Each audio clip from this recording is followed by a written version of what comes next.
موږ ته یهودیان پاتې دي، له موږ چې یهودیان پاتې دي موږ خپل منځ کې سره مشغول یو. موږ چې پاکستان کې ما ورته مال پاکستان کې چې ښه سړی دی هغه څوک ښه سړی ده؟ نواز شریف ډېر ښه سړی ده، عمران خان ډېر ښه سړی ده، بنظیر بوټو په وخت کې لا شهید نه وله، شهید بنظیر بوټو دا څنګه ده؟ دا ډېر ښه خلک دي. ولې دا ښه خلک دي؟ او بل د غفار خان او ولی خان دغه ځکه دا نه وابیان دي، نه سلفیان دي، نه دیوبندیان دي، نه سیفیان دي، نه تبلیغیان دي، هېڅ شی هم نه دي. پوه نه شولست؟ مسلمانان خو داسې دي که نه دي؟ خو دا څنګه دي؟ خو یوه ټاپه هم نه ده پرې راغلي. او حال دا اصلي د دین دښمنان هغه دي، ځکه جمهوریت او دموکراسي خو چا راوستې وله؟ هغه خو دوی راوستې. زموږ مصیبت دا ده دلته په اختلافي مسایلو کې راګیر یو او هلته د کفر نظامونه راباندې چلیږي.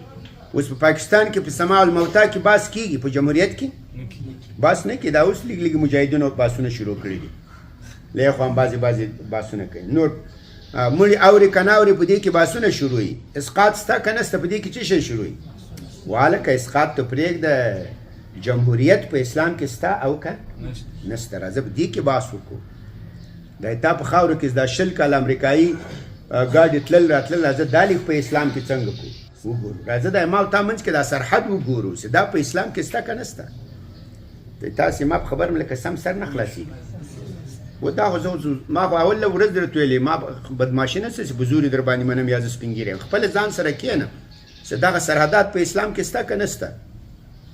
دا د نبي اسلام په زمانه کې څنګه و، د عمر تنو په زمانه کې څنګه و، د امام بخاري صاحب په وخت کې څنګه و. امام بخاري صاحب ولې له بخارا را روان سو، ولاړ حج ته، بیا ولاړ مدینې ته، بیا ولاړ مصر ته، بیا ولاړ شام ته، بیا بغداد ته. دلته امام بخاري سو، خو څه شی نه ولو؟ سرحدات نه و. له تا چې ولاکه امام بخاري جوړ شي 100 کاله نور هم تېر شي، نو ته به څنګه امام بخاري کېدی شې؟ ته حج ته تلی شې، عمرې ته تلی شې، مصر ته تلی شې، بغداد ته تلی شې، ته به سبق چېرته وایې؟ د مسلمانانو لو بدبختي هغه دغه سرحدات دي، هم په علمي لحاظ، هم په اقتصادي لحاظ، هم په سیاسي لحاظ، هم په نظامي لحاظ. چې دا سرحد نه یو ټول مسلمانان یو اتفاق شي، یعنی اسلامي بلاک جوړ شي، اسلامي دارالاسلام جوړ شي، یو نظام جوړ شي، بیا دې مسلمانان ته څوک ټینګېږي؟ بیا به فلسطین باندې هلته یهود جنګ کوي او مجاهد به دلته پروت وي. اوس خو مجاهد غریب تلی شي، خو چې اوس دا سرحدات نه وي، خو چې یو نفر روان شي 20,000 مجاهدین به له شا پسې روان وي. له مصر به هم را روان وي، له لیبیا به هم را روان وي، الجزایر به هم را روان وي. اوس خو د بني اسرائیلو نظام دلته موږ منلی ده. دا یهود چې هلته جنګونه کوي، دلته موږ د چا حکومت جوړ کړی، د یهودو حکومت تیار جوړ ده که نه؟ زه تر باډر تېرېدی په دې مسایلو کې یقیني درته هم سوچ وکړئ. پرېږدي صحابه دغسې خلک ول، هغو په دې غټو غټو خبرو کې سوچ کول. لمونځ که رفع الیدین وکړې لمونځ کېږي او که ونه کړې. امین بالجهر که ووایم لمونځ کېږي او که ونه وایم. قرات خلف الامام کې ووایم لمونځ کېږي، که ونه وایم لمونځ کېږي. او زه خو یقیني اوس په ډېرو ملایانو پسې قرات خلف الامام کوم، ځکه نه وایي پوره صورتونه زه په دې یقین لرم چې الحمدلله هم نه وایي. څرنګه ده؟ که نه یې راسئ نن به هم زه خپل جومات ته بوځم، زه چې الحمدلله خلاصوم په اول رکعت کې د سبحانک اللهم ویلي، الحمدلله یې ویلي، څه شی ویلي، او ساعت ورته ځړېږي. د ماسپښین لمونځ تر 5 دقیقې 1 منټ هم نه ځینې وړاندې وروسته کېږي، بس صرف کته پورته کېږي. مجبور یم ځای ته پسې وایم، ځکه پوهېږم چې دی نه وایي، که وایم سمه یي، نه وایي نو خو بیخي مې لمونځ پسې نه کېږي. پوه نه شولې؟ وکړه. او په اخري رکعتو کې خو بیخي نه وایي، ځکه زه اکثر اهدنا صراط المستقیم ته ورسېږم، دی څنګه شي؟ دی رکوع ته ولاړ شي په د اخرو 2 رکعتو کې.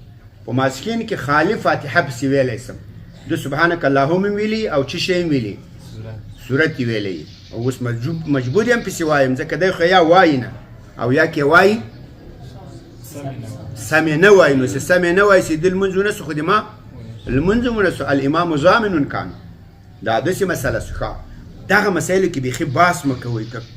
که رښتیا د امت مسلمه سوچ در سره وي، په دې افاقي مسایلو کې سوچ وکړه چې د ما او د پاکستان منځ کې دا باډر شته او که نه شته، دا اسلام کې په کوم آیت حدیث کې ده، او که دا د حضرت ډیورنډ فیصله ده. پوه نه شولاست؟ دغې کې سوچ وکړئ. دغه قومیت او عصبیت شته که نه شته؟ دا ولې د نبی اسلام په نظام کې بلال حبشي، صهیب رومي، سلمان فارسي ټول ورونه ول او د ما په نظام کې نه راورور کېږي؟ دا ولې داسې ده؟ په دې کې سوچ وکړي یقیني دا او دا سوچ داسې نه ده. دا الله ته ورځو ولا دا پوښتنه به درچې وسي، د رفع الیدین پوښتنه ولا که درچې وسي، تا ولې رفع الیدین نه کول؟